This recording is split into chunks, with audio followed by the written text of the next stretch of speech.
안녕하세요. 건강 365 아나운서 최인경입니다. 참 이상하죠? 통증은 밤에 더 심해집니다. 애써 잠들었다가도 통증으로 잠을 깨는 일이 많습니다. 오십견으로 불리는 유착성 관절 낭염도 그렇습니다.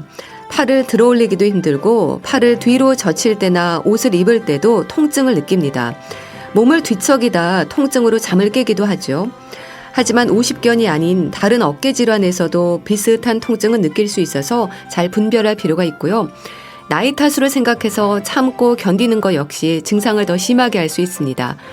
오십견으로 불리는 유착성 관절 낭염, 어떤 특징이 있는지 오늘 알아보겠습니다. 건강 365 성시경의 거리에서 듣고 시작하겠습니다.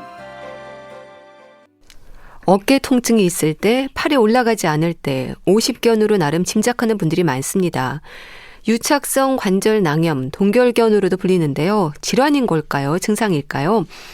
어깨 통증을 증상으로 하는 여러 가지 질환들이 있는데요. 오십견의 특징적인 증상은 뭘까요? 경희대 한의대 침구과 김용석 교수와 함께합니다. 교수님 안녕하세요. 네, 안녕하세요. 네, 교수님 오십견, 동결견, 유착성 관절 낭염 다 같은 거죠? 네, 그렇습니다. 사실 이제 오십견, 동결견, 유착성 관절 낭염 이름이 다르니까 다른 병이라고 착각하기 쉬운데요. 네. 오십견이나 유착성 관절염이나 동결견 이건 세 가지 다 모두 같은 질환을 얘기한 거예요.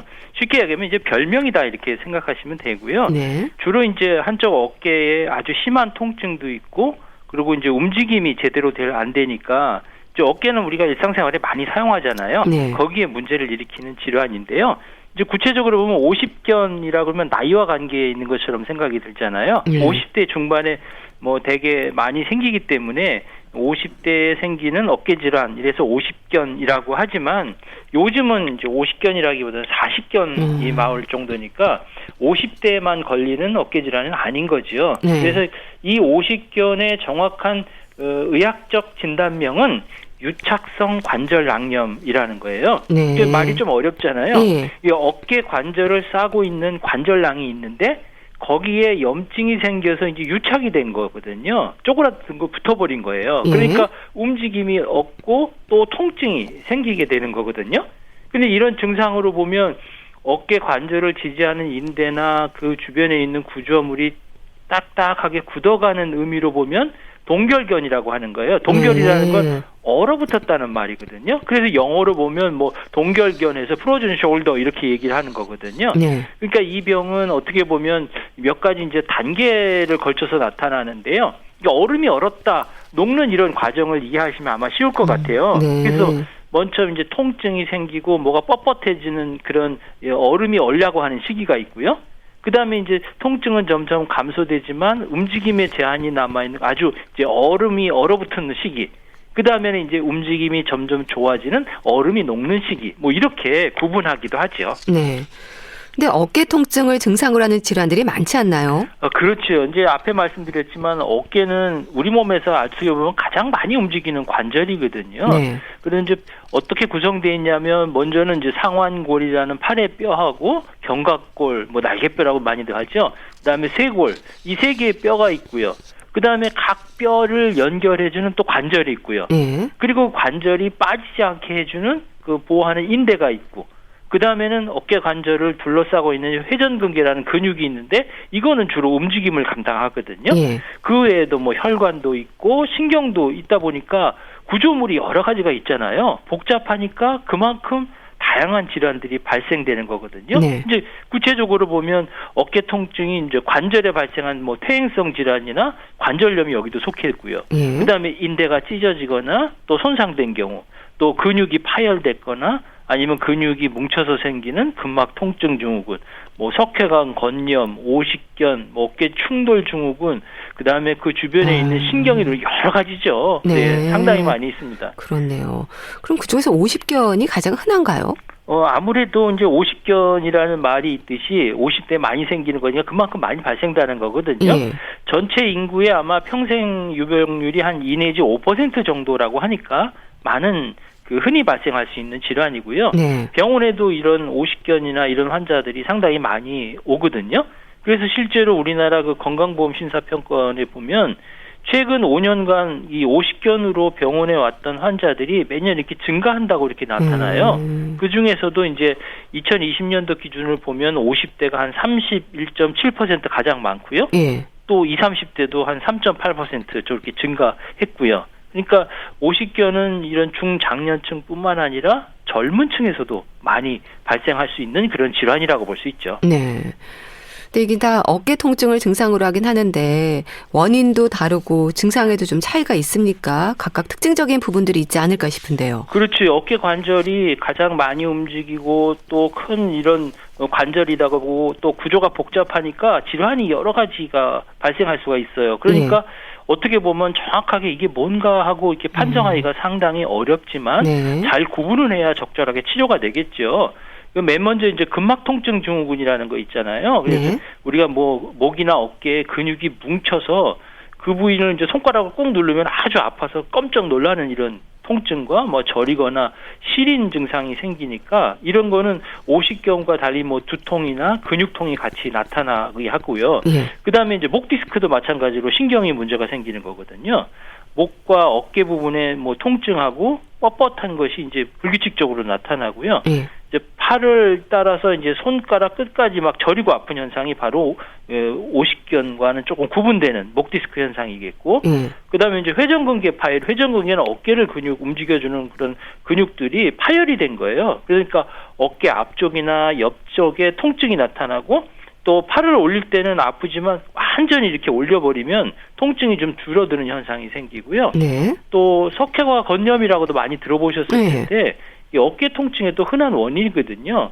이건 아주 통증이 심하고요. 또 많이 가는 사람 한 몇 달까지 이렇게 생길 수가 있거든요. 예. 이거는 이제 심한 통증으로 팔을 들어 올리기 어려운 증상이 오십견하고 비슷하고 그래서 구별되지 않는 경우가 상당히 많이 있죠. 네.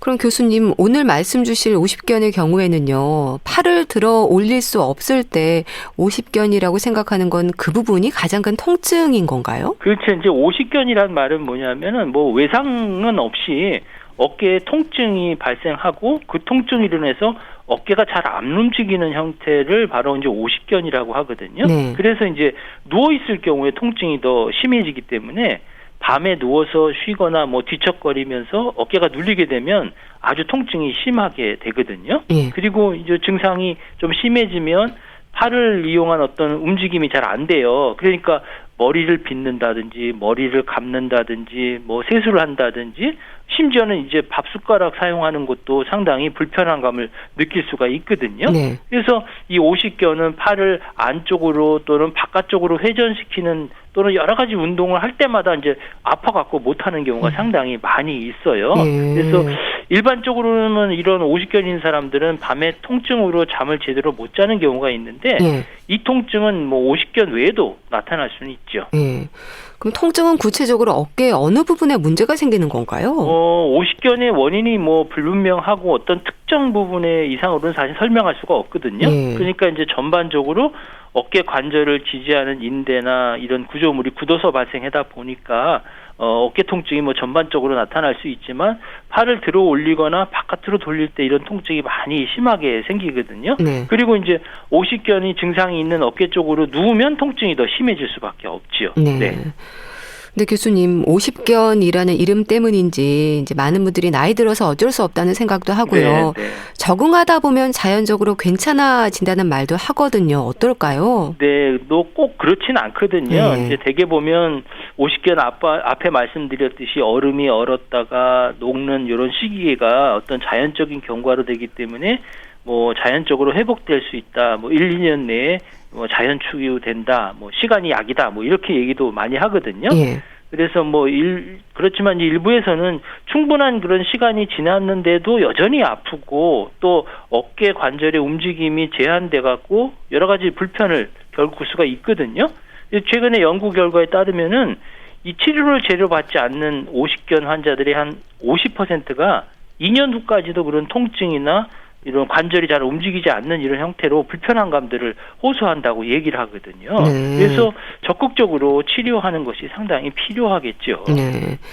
그럼 한의학에서는 오십견으로 고생하는 분들의 상태를 어떻게 지적을 하나요? 그렇죠. 한의학에서 이제 오십견은 크게 살펴보면은 뭐 첫 첫 번째는 어혈이다, 나쁜 피가 많이 있다고 얘기하는 거거든요. 네. 뭐 어디 차박상을 입거나 그랬을 때.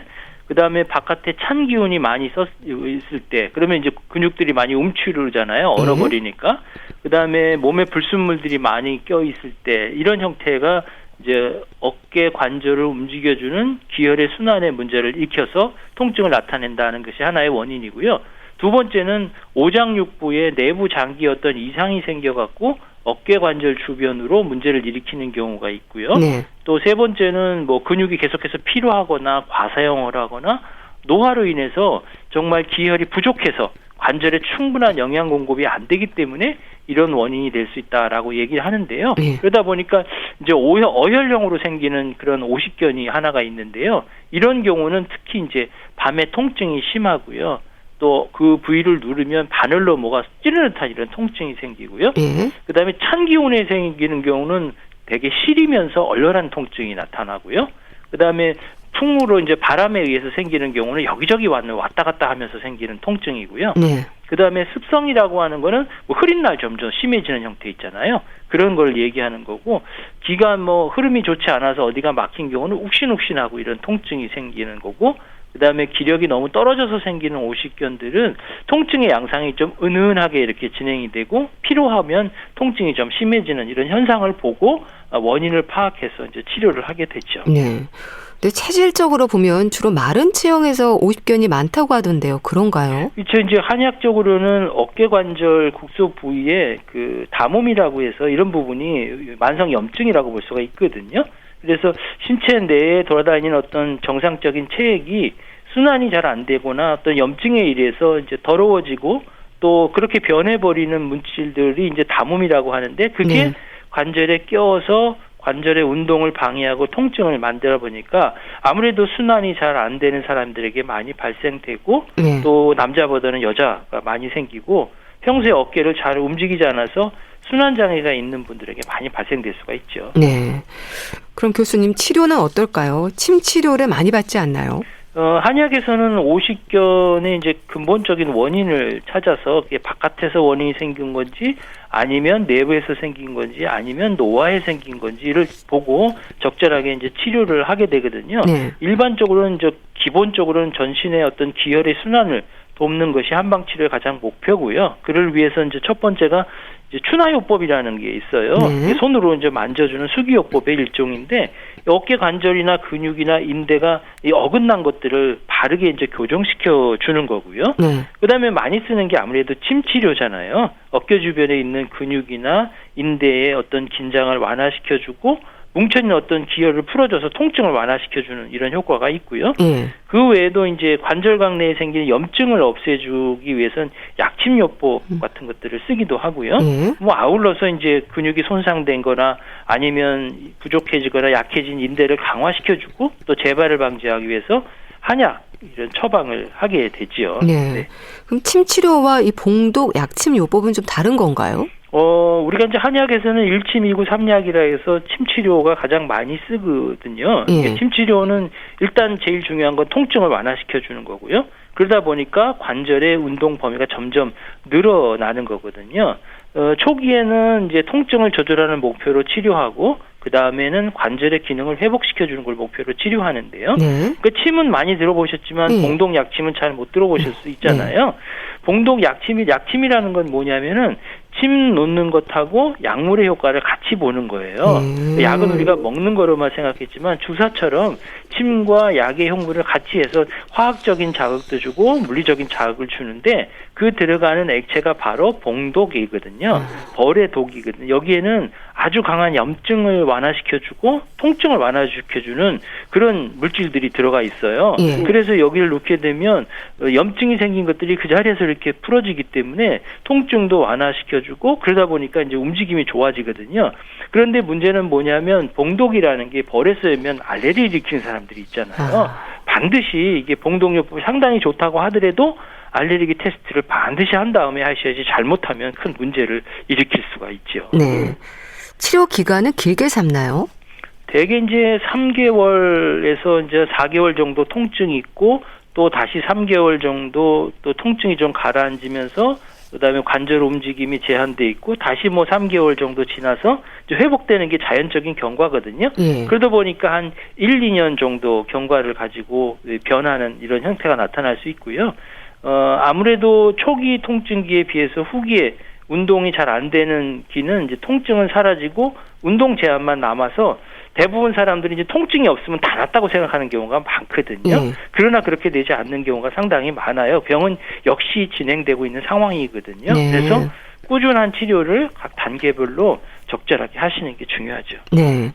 또 따뜻한 찜질이 증상 완화에 도움이 된다고 하던데 그럴까요? 아무래도 따뜻한 찜질이나 또는 뭐 한약에서 뜸 치료 같은 거 있잖아요. 온열 자극 주는 거. 이게 바로 이제 어깨나 전신의 어떤 근육들의 어떤 혈액순환이라든지 이런 부분들을 개선시켜 주기 때문에 추가적으로 이런 치료를 돕는 효과가 있지요. 네. 그래서 이제 우리가 오십견이 있으면 운동 많이 하라고 얘기하잖아요. 그래서 스트레칭을 할 때 이 스트레칭 하기 전에 어깨 주변을 따뜻하게 온찜질을 해주면 혈액순환이 좋아지고 또 통증도 완화지고 움직일 때 좀 부드러워지는 경향이 있거든요. 그래서 스트레칭 전에는 이렇게 온찜질을 해주고요. 그 다음에 스트레칭 하고 나서는 이 움직임이 없는 것들을 자꾸 움직이다 보면은 불편함이 생겨버리거든요. 통증이 생겨버리거든요. 네. 그런 경우에는 냉찜질을 해서 통증을 좀 조절하는 것이 필요하죠. 네. 이거 나이 탓이려니 하고 방치하면 어떻게 될까요? 증상이 점점 더 심해지나요? 오십견은 흔히 뭐 특별한 외상이 없는 경우가 많기 때문에 간혹 아주 경미한 외상 후에 이제 서서히 통증이 심해지기도 하거든요. 그래서 심각하지 않게 생각하고 있지 않고 또 뭐 자가 치료하거나 자연 치유되거나 뭐 시휴식이 취하는 경우가 상당히 많아요. 하지만 이런 이제 퇴행성 변화나 구조적인 이상으로 인해서 오십견이 발생하게 되면 적절한 치료 시기를 놓치게 되면 반대쪽까지 어떤 무리가 올 수도 있어요. 그래서 어깨 부위에 통증이 발생한 뒤에는 자연스럽게 치유되지 않고 일정 기간 지속되거나 또는 아주 밤에 통증이 심하기 때문에 잠을 충분히 자기 어려웠죠. 그래서 이런 경우에는 정확하게 진단을 받으셔야만 빠르게 일상에 복귀할 수가 있죠. 네. 근데 목 디스크와 같은 경추 질환으로도 사실 어깨 통증부터 팔 저림까지 증상이 나타나지 않습니까? 그렇죠. 이제 그렇게 해서 감별을 상당히 중요하게 생각을 해야 되는 거거든요. 어깨 부분이 근육만 있는 것이 아니고 관절만 있는 것이 아니라 신경도 부분이 있거든요. 그래서 목 위에 있는 신경이 눌려갖고 팔, 다리, 어깨 쪽에 이렇게 통증이 생기는 목 디스크 같은 경우가 상당히 많이 있어요. 그러니까 어깨와 팔을 따라서 손가락 끝까지 저리고 아픈 증상이 나는 거는 목 디스크고요. 그렇지 않고 아프지만 또 어쩌게 보면 완전히 올리면 이게 등상이 좀 줄어드는 것 같은 경우는 뭐 회전근개에 어떤 이상이 있거나 하는 이런 현상이 생기기 때문에 목 디스크로 왔다가 생각을 했는데 결국은 이 환자는 오십견인 경우도 상당히 있고요. 또 오십견인 줄 왔는데 목 디스크인 경우도 상당히 발견할 수가 있습니다. 그럼 오십견과 회전근개 파열, 석회화 건염과 같은 어깨 질환들을 동시에 앓기도 하나요? 사실 뭐 동시에 이렇게 아는 경우는 없고요. 각각 다른 질환이거든요. 이게 오십견이나 회전근개 파열이나 석회화 건염은요. 회전근개 파열이라는 건 무슨 말이냐면 어깨 관절 주위를 덮개처럼 싸고 있는 힘줄이 있어요. 그게 4개의 근육이거든요. 그 근육의 힘줄이 파열되는 거예요. 그러면 어깨 관절이 불안정하잖아요. 힘을 제대로 못 주고 그러면 통증이 발생되는 게 이제 회전근개 파열이거든요. 그 원인이 불명한 그 오십견과는 달리 이거는 갑작스럽게 어디 충격을 받거나 뭐 지나치게 팔을 많이 쓰거나 또 퇴행성 변화가 있거나 해서 원인이 생기는 경우가 많거든요. 그래서 회전근개 파열이 되게 되면 근육을 움직이는 동작을 하게 되면 회전근개 파열이 되니까 근육에 10개 정도 힘이 있어야 되는데 그게 파열을 돼서 한 5개, 6개 되면 힘이 그만큼 떨어지는 증상이 생기겠죠. 그다음에 이제 석회화 건염이라는 것은 어깨 관절 이제 회전근개 혈액순환이 원활하지 못해서 이게 석회성 물질이 침착되는 거예요. 그러면 염증이 생기잖아요. 그러면 증상이 점점 심해지게 생기겠죠. 그래서 오십견은 대개 증세가 서서히 찾아오는 반면에 이 석회화 건염은 대개 증상이 갑작스럽게 심해지는 그런 특징이 있지요. 그럼 많은 어깨 질환들 중에서 가장 통증이 심한 질환은 뭔가요? 아무래도 어깨 질환 중에는 오십견도 있지만 석회화 건염이 그 중에서도 갑작스럽고 또 통증이 심하게 나타나는 경우가 상당히 많거든요. 예. 그 치료도 중요하지만 예방을 위한 노력이 중요하지 않을까 싶은데 예방법이 있을까요? 사실 이제 어깨 질환에 오십견이 생겼을 때는 무슨 병이든 마찬가지지만요. 초기에 치료하는 게 상당히 중요하고 적절하게 제때 치료하는 게 중요한데 예. 그거보다 더 중요한 거는 병이 걸리지 않게 하는 거잖아요. 미리 예방하는 것이 먼저 꾸준하게 관리를 해주는 것이 무엇보다도 중요한데요. 어깨 통증은 사실 나쁜 자세 때문에 생긴다 해도 과언이 아니거든요. 예. 특히 어떤 자세냐면 둥이 굽어 있고요. 양쪽 어깨가 앞쪽으로 말려오면 이런 질환, 그러니까 거북목 같은 거 있죠. 이런 자세가 되면 어깨 질환이 발생할 확률이 높아요.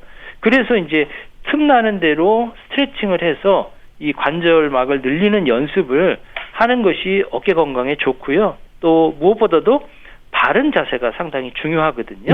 그리고 앉고 서고 걸을 때 항상 주의해야 될 게 뭐냐면 양쪽 어깨를 펴고요. 그다음에 턱을 당기고 그다음에 허리를 똑바로 세우는 이런 바른 자세를 항상 생활화해야 되거든요. 또 하나 중요한 건 뭐냐면 아무리 좋은 자세라도요. 한 자세로 고정된 상태로 오래 있으면 혈액순환에 문제가 생기니 그렇게는 하지 말아야 되거든요. 그래서 중간에 적절하게 휴식도 취하고 한 1분 정도 뭐 스트레칭을 해서 어깨나 목이나 등의 근육이 긴장된 것들을 풀어주시는 게 좋고요. 또 하나는 이제 주무실 때예요. 높은 벽에 하지 말고요. 비교적 낮은 베개를 사용해서 반드시 누워서 자는 게 좋아요. 근데 옆으로 누워 자면 어깨 관절이 압박되잖아요. 그다음에 제일 나쁜 자세가 뭐냐면 소파에 비스듬히 누워서 TV 보시는 거. 그리고 거기서 이제 주무시는 거. 이게 어깨 건강에 상당히 좋지 않거든요. 그래서 오십견이나 어깨 질환들을 예방하기 위해서는 어깨가 굳지 않도록 틈틈이 관절을 늘려주는 운동을 하셔야 되고요. 또 어깨 건강을 위해서는 먹는 것도 중요하거든요. 뭐 영양소를 골고루 섭취하는 게 상당히 중요하고요. 사실 이제 어깨 관절을 움직이는 실세는 뼈가 아니라 근육이거든요. 근육은 충분한 단백질과 꾸준한 운동으로 만들어지기 때문에 이걸 무시하면 안 되고요. 그다음에 이제 오십견을 보면 당뇨병이 있는 경우에 급격하게 발생할 확률이 높아져요. 그러니까 평소에 건강식 위주로 규칙적으로 식사하시고 또 유산소 운동이나 스트레칭이나 근육 운동들을 통해서 건강한 이런 생활 습관을 유지하는 것이 바로 오십견을 예방하는 방법이라고 볼 수가 있죠. 네, 비만도 오십견의 원인이 되나요? 이게 폐경기 여성들이 살이 찌면서 오십견이 좀 심해졌다는 말도 하거든요. 아무래도 그 관련이 있죠. 이런 경우를 한의학에서는 습성 오십견이라고 얘기하거든요. 습이라는 것은 불순물이 있다는 거고요. 비만이 있다는 것을 얘기하는 거거든요. 이런 습이 많으면 우리가 옷을 입었을 때 비 오는 날 보면 무겁잖아요. 이렇게 되면 어깨가 흐린 날 보면 쑤시고 저리고 무겁고 하는 이런 현상들이 생기게 될 수밖에 없으니까 비만한 경우에도 마찬가지로 이런 증상들이 생길 수밖에 없죠. 네.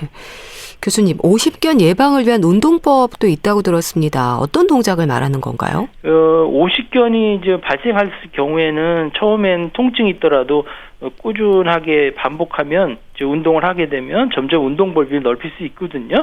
그런데 이제 너무 무리하게 운동을 하면 염증이 더 악화될 수가 있으니까 통증이 견딜 수 있는 범위 내에서 운동을 해주시는 게 좋고요. 또 예방을 위한 운동이라면 평소에 어깨 관절을 지지하는 뭐 인대라든지 또는 뭐 기타 구조물들의 스트레칭을 자주 해주시는 게 좋겠고요. 운동은 항상 규칙적이고 꾸준하게 하는 거예요. 많이 한다고 한 번에 많이 한다고 좋은 것 아니고요. 또 오래 한다고 해서 빨리 회복되는 거 아니거든요. 규칙적이고 꾸준하게 해주고요. 만약에 이제 오십견을 앓고 있는 분이 계시면 서 있는 자세에서 제가 간단한 운동을 말씀드리면 책상에 엎드려 갖고 아픈 쪽 팔을 책상 아래로 늘어뜨려요. 그러면서 팔꿈치를 편 상태에서 이거를 천천히 돌려주는 거예요. 안쪽으로 돌려주기도 하고 바깥쪽으로 해서 모두 빙빙 돌려주게 되면 그 다음에 이제 걸어갈 때 팔을 흔드는 것처럼 앞뒤로 흔들어주고 이렇게 해주면 이 어깨 오십견 질환들을 예방하기도 하고 오십견을 앓고 있는 분들에 상당히 도움을 줄 수가 있고요. 또 다른 운동은 뭐 서 있는 상태에서 아픈 쪽 팔꿈치를 편 상태에서 벽을 살짝 짚어주고 점점 팔을 들어 올리는 이런 형태. 이렇게 하고 뭐 샤워할 때도 등 씻을 때 우리가 샤워 타월 길게 늘릴 때 하는 거 있잖아요. 그것처럼 위를 잡고 이렇게 쓱쓱 쉬실 때처럼 그런 운동을 하고 위아래로 천천히 당겨주는 게 좋겠고요. 네. 그리고 어깨 스트레칭하는 것처럼 아픈 쪽 팔을 반대쪽 손으로 지그치 눌러줘서 스트레칭해서 풀어주는 방법도 좋은 방법이죠. 네. 그리고 또 운동법이 중요하다는 생각에 통증이 있어도 억지로 이렇게 팔을 들어 올리거나 팔을 돌리는 분들이 있던데 이런 건 좀 삼가해야 되겠죠. 아무래도 초기에는 너무 동결되어 있는 것을 움직임이 좋다고 해서 막 움직이다 보면 이게 부드럽게 해지지 못하니까 근육에 어떤 손상이 생길 수가 있거든요. 예. 그럼 2차적으로 또 염증이 생겨버리기 때문에 너무 과격하게 운동 한 번에 한다고 또 좋아지는 건 네. 아니고요. 그래서 그런 경우에는 조금 찜질도 해가면서 예. 단계적으로 하시는 게 좋겠고요. 네. 뭐 오십견에는 뭐 한약재로도 여러 가지 좋은 것들이 많아요. 뭐 오가피라든지 뭐 강황이라든지 칡불이라든지 모과라든지 이런 것들을 평소에 끓여 드시게 되면 어깨 관절을 좀 부드럽게 해주고 근육이 뭉친 것들을 많이 풀어줄 수가 있죠. 네, 알겠습니다. 자, 오늘은 어깨 통증을 증상으로 하는 질환 중 특히 오십견에 대해서 알아봤는데요. 경희대 한의대 침구과 김용석 교수와 함께했습니다. 감사합니다. 네, 감사합니다. KBS 라디오 건강365 함께하고 계신데요. 콜드플레이의 비바 라비다 듣고 다시 오겠습니다.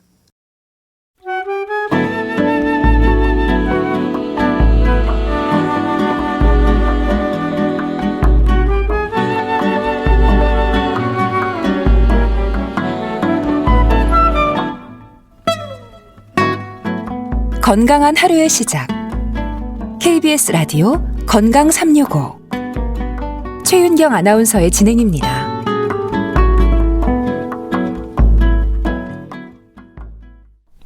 KBS 라디오 건강365 함께하고 계십니다. 주말의 건강책 정보 북컬럼니스트 홍순철 씨 연결되어 있습니다. 안녕하세요. 네, 안녕하세요.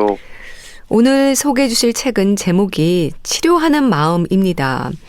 의사 입장에서의 마음을 들여다볼 수 있는 내용인가요? 뭐 제목에서부터 많은 생각을 하게 되네요. 예, 치료하는 마음, 의사들은 어떠한 마음으로 중요한 선택을 하고 결정을 할까? 그리고 그런 결정에 환자들은 어떻게 대응할까? 이 과정을 우리가 들여다볼 수 있는 책인데요. 예.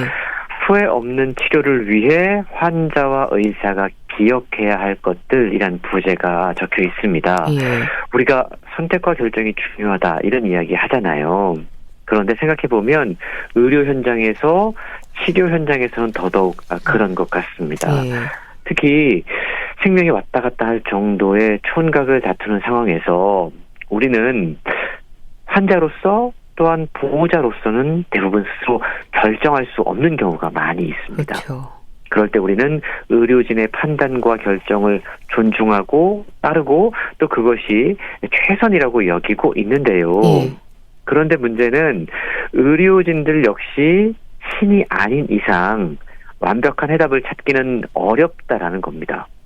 그리고 그들 역시 자신들 앞에 주어진 여러 선택지 가운데서 고민하고 또 환자의 예후라든가 특히 최근에는 환자의 어떤 삶의 질을 고려한 선택을 할 수밖에 없는데요. 예. 오늘 소개해드리는 치료하는 마음 이 책의 저자는 하버드대학교 의과대학 교수세요. 예. 그런데 다양한 의료 결정에 맞닥뜨린 사람들에게 결국 중요한 결정은 자신에게 달려있다라고 강조하고 있습니다. 네. 환자 자신이 바라는 삶의 모습이 무엇인지를 이해하고 그에 어울리는 치료를 선택하는 것이 중요하다라고 강조하고 있는데요. 책에는 실제 환자들의 생생한 사례와 함께 우리가 치료를 선택해 나가는 과정 그리고 그 과정 가운데서 빠질 수 있는 함정이라든가 오류 또 환자와 의사의 다른 사고방식 이런 것들에 대해서 조목조목 짚어나가고 있는데요. 네. 질병의 한가운데서 사실 그때는 모든 것이 불확실한 상황일 수밖에 없거든요. 정말 중요한 선택의 기로에 놓여 있는 환자들 그리고 가족들에게 과연 어떤 것이 올바른 선택인지 중요한 나침반을 제공해 줄 수 있는 책이라고 할 수 있습니다. 네. 일단 저자가 한 분이 아니네요. 근데 이런 치료에 있어서의 선택, 의료 결정 쉽지 않은 문제 아닙니까? 그렇습니다. 제롬 그룹먼, 페멀라 하츠밴드 이렇게 두 분이 책을 쓰셨는데요. 예. 모두 하버드 대학교 의과대학 교수분들이세요. 책에 보면 이 분들이 실제로 우리 현장에서 겪었던 다양한 사례들이 소개가 되고 있습니다. 예. 네, 극적인 케이스가 좀 있는데요. 예컨대 이런 경우인 거죠. 이와 비슷한 경우들을 아마 경험해 보신 적이 있을 것 같은데요. 고콜레스테롤 혈증 진단을 받은 수전 파월이라는 사람이 있습니다. 예. 이 사람은 향후 10년간 100분의 1의 확률로 심장 발작이 일어날 수 있다는 이야기를 의사에게 들었어요.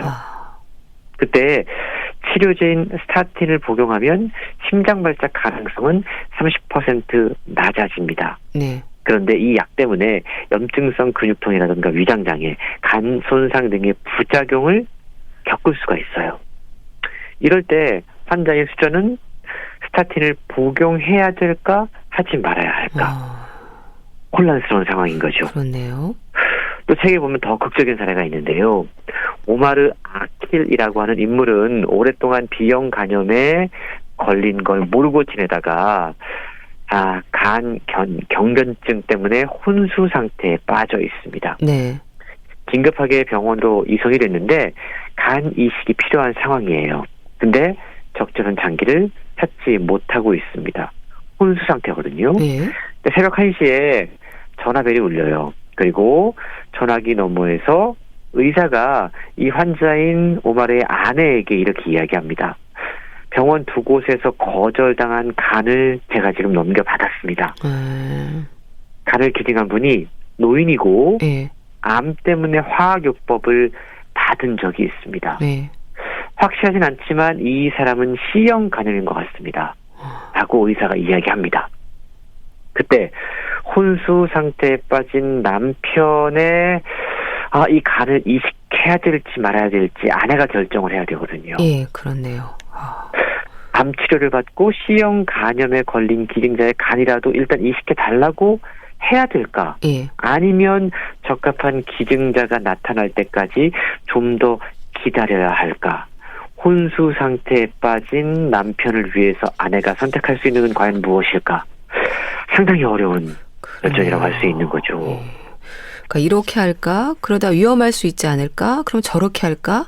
치료를 결정하는 데 있어서 특히 치료가 어려운 질환일수록 수많은 생각이 하루에도 몇 번씩 달라질 텐데요. 솔직히 의사라고 해서 모든 상황을 100% 통제할 수 있는 건 아니잖아요. 의사도 환자도 참 어려울 때가 많죠. 그렇습니다. 책에 보면 실제로 수많은 환자들이 이런 비슷한 상황이 오면 의사들에게 이런 질문을 던진다고 그래요. 예. 선생님이 만일 저라면 예. 선생님은 이 상황에서 어떤 결정을 내리시겠습니까? 네. 란 질문인데요. 수많은 의학적인 발전이 이루어졌지만 사실은 아직까지 의학의 많은 부분이 여전히 모호한 회색지대에 있다라고 저자들은 강조하고 있습니다. 예. 하나의 질병을 치료하는 방법도 여러 가지고요. 그리고 각각의 방법마다 모두 이득이 있는가 하면 위험도 뒤따르고 있다는 거죠. 네. 더욱이 최근 들어서 인터넷, TV, 잡지, 책 정말로 얼마나 많은 치료 관련 정보들이 흘러 넘치고 있습니까?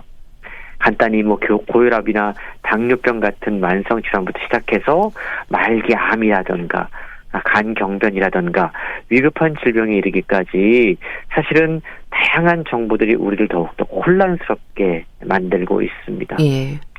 어떤 병이든 치료법은 쉽게 결정할 수 없는 상황인데요. 고혈압만 하더라도 곧바로 이 상황에서 혈압약을 처방하려는 의사가 있는가 하면 운동과 식이요법을 제한하는 경우가 있습니다. 예.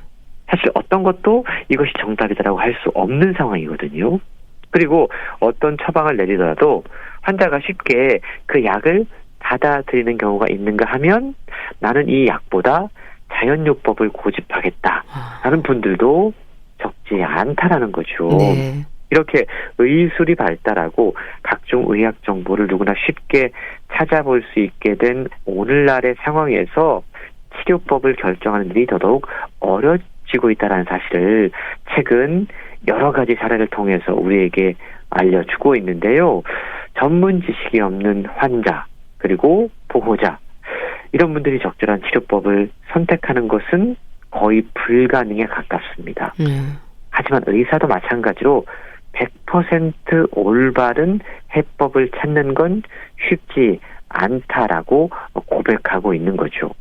그리고 실제로 중환자실의 환자를 대상으로 했던 어느 연구 자료를 보면 일반적으로 의사가 좀 가벼운 질환을 겪고 있는 환자들의 예후는 비교적 정확하게 예측했다고 그럽니다. 예. 그런데 중환자일수록 그 예측이, 그 예후가 사실은 상당히 예측하기 힘든 것으로 확인이 됐다고 그럽니다. 네. 정말 말씀 주신 것처럼 선생님이 저라면 어떻게 하시겠어요? 선생님의 가족이라면 어떤 결정을 하시겠어요? 이런 말 많이 합니다. 의사도 환자도 결정이 어려울 때가 많겠어요. 그렇습니다. 사실은 증상이 좀 경미한 경우에는 의사가 조언을 하고 판단은 환자가 하는 경우가 많이 있습니다. 예. 책에 보면 치료하는 마음에는 모두 6가지의 얼굴이 있다라고 이야기를 해요. 네. 일단 최소한으로 치료를 받으려고 하는 최소주의자가 있는가 하면 반대로 건강을 위해서라면 무엇이든지 최대로 적극적으로 시도하는 최대주의자가 있습니다. 네. 그리고 의사의 권유를 일단 의심부터 하는 의심하는 사람이 있는가 하면 예. 의사의 말이라고 하면 무조건 믿고 따르는 믿는 사람이 있습니다. 또 인위적인 개입을 피하고 몸이 스스로 치유하도록 돕는 자연주의 지향이 있는가 하면 최신 의학 기술을 전적으로 신뢰하고 전폭적으로 받아들이는 기술주의 지향이 있다라는 거예요. 네.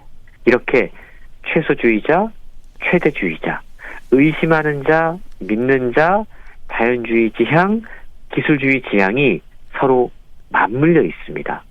그러니까 훨씬 더 많은 치료하는 마음이 생길 수 있다라는 거죠.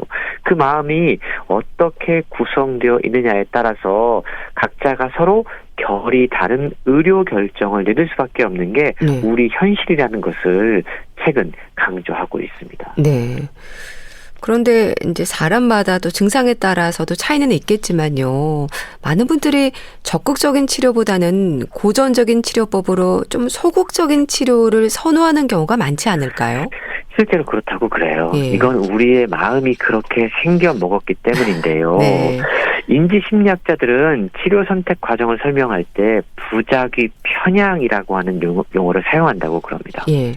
이게 실제로 의료 현장뿐만이 아니고 우리의 삶 가운데서도 자주 나타나는데요. 어떤 환자가 치료를 적극적으로 선택하려고 들지 않는데 그 이유는 만약에 치료를 했는데 그 결과가 좋지 않았을 경우, 예. 특히 부작용이 나타났을 경우에 내가 그걸 하겠다라고 선택한 걸 결국은 후회하고 탓하게 된다는 거죠. 예. 근데 그걸 하고 싶지 않기 때문에 네. 소극적인 치료를 한다는 겁니다. 후회를 예상하는 환자 가운데 일부는 치료 선택보다 회피, 그러니까 부작위 편향에 의해서 하지 않는 쪽으로 선택하는 것이 일반적이라고 하는 건데요. 예. 사실 이 부작위 편향을 우리는 바로 얼마 전에도 목격을 했습니다. 백신 접종할 때 예. 사람들이 처음에는 예. 되게 꺼려하는 분들이 많았습니다. 맞아요. 누구나 건강할 때는 부작용을 미리 걱정하면서 백신을 잘 맞으려고 하지 않거든요. 예. 백신의 부작용이 실제로 가능성이 낮은 편이고 부작용이 있더라도 매우 가벼운 증상으로 나타나는 것이 일반적이지만 많은 사람들이 백신을 꺼려하고 맞지 않으려고 한다는 겁니다. 예를 들어서 성인 가운데 독감 백신을 맞는 비율이 35에서 45%밖에 되지 않는다고 그래요. 네. 물론 이건 미국의 통계이긴 합니다. 예. 나머지는요, 백신 부작용의 위험성을 두려워하는 거예요. 차라리 나는 독감에 걸리겠다. 독감이 훨씬 힘든 증상에도 불구하고 백신을 맞지 않고 독감에 걸리는 위험성을 선택하는 그래서 백신을 맞았을 때의 그 위험성을 회피하려는 결정을 하게 된다라는 겁니다. 네. 그 앞서 치료하는 마음의 6가지 얼굴에 대해서도 설명을 해 주셨는데요. 그러면 비슷한 증상이라도 좀 나이에 따라서, 문화에 따라서도 조금 다르지 않을까요? 실제로 그렇다고 그래요. 예. 저도 책을 통해서 흥미로운 사례를 발견을 했는데요. 네. 예를 들어서 비슷한 증상에 따라서 어떤 나라별로 또는 문화별로도 선호하는 치료 선택이 있다라는 겁니다. 예. 갑상선 질환에서 미국의 경우 뇌분비내과의 전문의가 약 3분의 2 정도 방사성 요오드 치료를 선호하고 있다고 그럽니다. 네.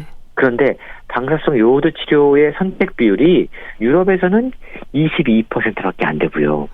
일본에서는 11%밖에 되지 않는다고 그럽니다. 미국 외에 내분비내과 전문의 가운데 다수가 항갑상샘제를 선호한다라는 거죠. 예. 이게 좀 의외가 아니냐라고 최근 질문하고 있는 겁니다. 세계의 모든 내분비내과 전문의가 분명히 같은 내용의 임상 연구를 접할 것이고 또 각각의 치료가 가져다주는 효과와 위험성을 똑같이 배울 거라는 말이죠. 그런데 환자에게 권하는 최선의 치료법이 미국과 유럽과 일본 이렇게 세 지역에서 서로 다르게 나타나고 있는 이 현상, 네. 이 원인이 무엇일까 한번 그러게요. 생각해 보자라는 겁니다. 예.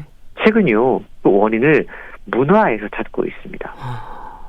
일본의 히로시마 그리고 나가사키에 떨어졌던 핵폭탄은 방사선 노출에 대한 의사의 생각에 분명히 영향을 줄 수밖에 없다는 거죠. 네. 거기에 일본 같은 경우에 2011년 지진 쓰나미로 인한 원자력 발전소 사고가 아무래도 의사들의 치료 선택에 분명히 어떠한 생각을 강화했을 거라는 겁니다. 예. 그래서 방사성 요오드, 방사성이라는 단어만 들어도 일단 좀 회피하는 경향을 보일 수밖에 없다라는 겁니다. 실제로요, 서유럽 지역의 의사들도 방사능에 대한 약간 미심쩍어하는 부분이 있는데 체르노빌 원자력 발전소 사고 이후에 그러한 태도가 더욱더 굳어졌다라고 분석 가능하다라고 저자는 설명을 하고 있습니다. 네. 책 제목처럼 치료하는 마음이 글쎄요, 치료받는 마음이기도 할 텐데요. 의료진과 환자 그리고 보호자가 함께 최선의 결정을 위한 노력을 하는 게 중요하지 않을까 싶습니다. 그렇습니다. 이 책은 최선의 치료가 무엇인지 다양한 사례를 통해서 탐색해 나가요. 결론은 생각보다 단순하다고 할 수 있는데요. 네. 어떤 치료를 선택하느냐에 대한 문제에 대한 정답은 없다라는 겁니다. 책은 우리에게 각자의 치료하는 마음이 있다라고 이야기를 해요. 네. 그 마음은 앞서 이야기한 것처럼 6가지가 있고요. 그리고 그것은 고도로 개인적인 방식으로 치료의 위험과 이득을 저울질하고 또 자신에게 최선이라고 생각되는 치료를 결국 선택할 수밖에 없다라는 겁니다. 예. 그런데 정답은 없지만 뭔가 우리가 따라야 할 지침은 분명히 있어요. 책은 가장 중요한 것이 의사와 환자와의 대화다라고 이야기합니다. 네. 대화는요, 한 가지 대본을 따르지 않고 때때로 아주 멀리 돌아가기도 하지만 대화를 거듭하다 보면 우리 모두 언젠가는 마주하게 될 복잡한 선택 상황에서 더욱더 분명한, 선명한 판단을 할 수 있게 된다라고 이야기를 하고 있는데요. 네. 환자와 의료진이, 환자와 보호자가 많은 대화를 나누게 될 때 우리는 혹시 모를 위급한 상황에 대한 대책을 미리 세울 수 있다라는 거죠. 다양한 치료하는 마음들을 책을 통해 살펴볼 수가 있고요. 네. 만약에 우리가 어떠한 상황에서 나는 어떠한 결정을 할 것인가 한 번쯤 미리 그러한 상황들을 또 가늠해 볼 수 있는 책이 바로 오늘 소개해드리는 치료하는 마음이란 책입니다. 네. 우리 각자에게 자리하고 있는 치료하는 마음, 그 부분도 생각해 봐야겠네요. 책 치료하는 마음 잘 들었습니다. 북컬럼니스트 홍순철 씨와 함께 했는데요. 감사합니다. 고맙습니다. 선우정아의 봄처녀 보내드리면서 인사드릴게요. 건강365 아나운서 최인경이었습니다. 고맙습니다.